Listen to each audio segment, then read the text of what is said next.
Let's have an overview of third-party service jobs in Black Pearl. So let's head into an active order we have. We'll choose this one here from George. And we'll go ahead and create a bit of a service job here. Now this one's going to be a third-party service job. So we'll go ahead and start a repair service job. Now we'll have to put our usual items in. We'll choose the customer-owned unit. We'll put a concern in. We'll say that the concern is brakes. And the cause was faulty, and the correction will be warranty repair.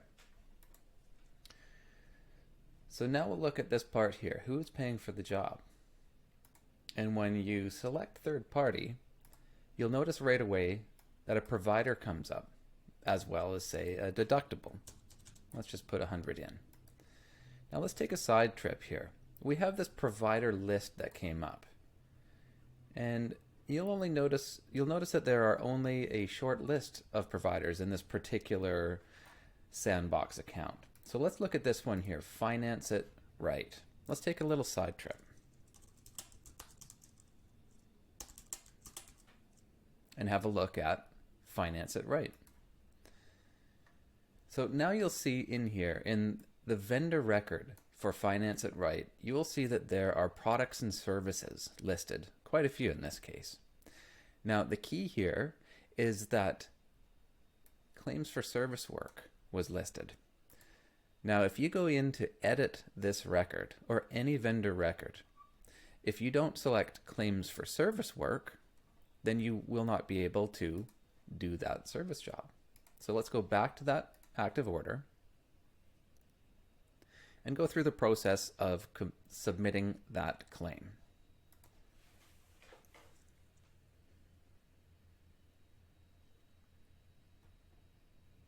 So you'll see the status right away, of course, is claim unsubmitted. And we have a deductible in place. Let's go ahead and just put some parts and labor in for the sake of this.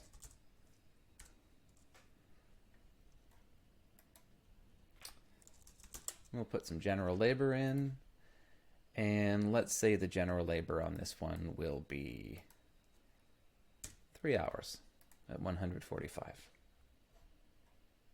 Let's put a part in as well, just for the sake of a part on this. Now, for the sake of experimenting on this one, we are going to call this part 150 instead of 75. So now we have our labor and some parts on this. You'll now notice, if you go to the bottom here, you'll be able to submit the claim. And a window will pop up with just all of the information you've put in already. Concern, cause, correction, you name it, your deductible, all of your parts, labor, taxes, fees, anything that would be in there. So when you say that you have reviewed this information and submit the claim, just to be clear, this does not submit the claim to your third party. This just lets Black Pearl know that the claim has been submitted. So now you can see here the status is that the claim has been submitted and that the job is still new. The next stage would be to input your claim response. So of course there would be a number associated with it, and you'd want to select a date.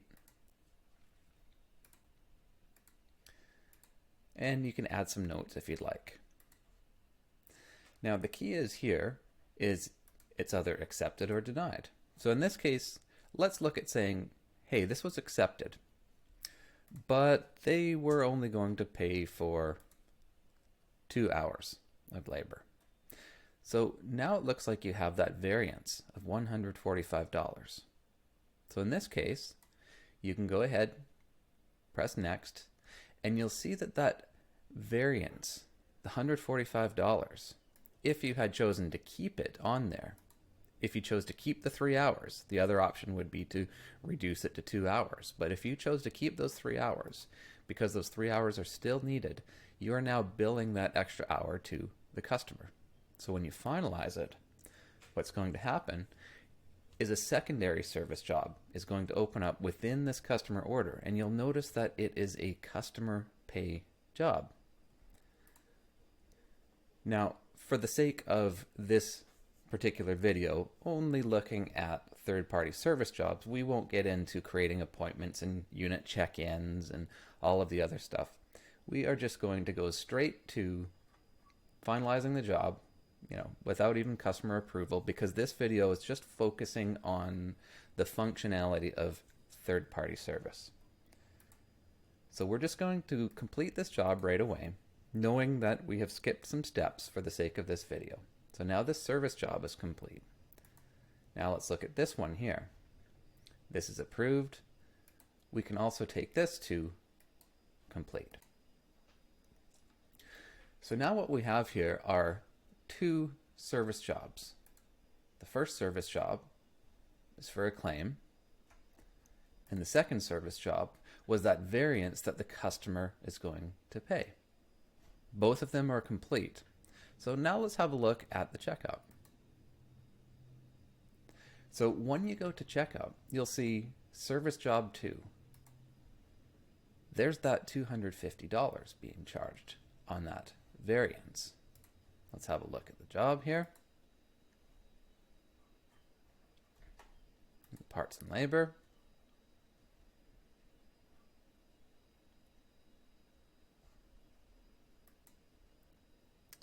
As well as the deductible. So now that we see that $250 includes the service job and the deductible, we can go ahead and add that payment. And we will finalize it. And you can go ahead and print your invoice, receipts, etc. But now you will notice that there is still $355.50 there. And there's nothing to check out at this point. And that's because at this job here, at the level of checkout, it's a third-party job. So that has already been approved. So the way to finalize that one and do the checkout essentially is to finalize the job.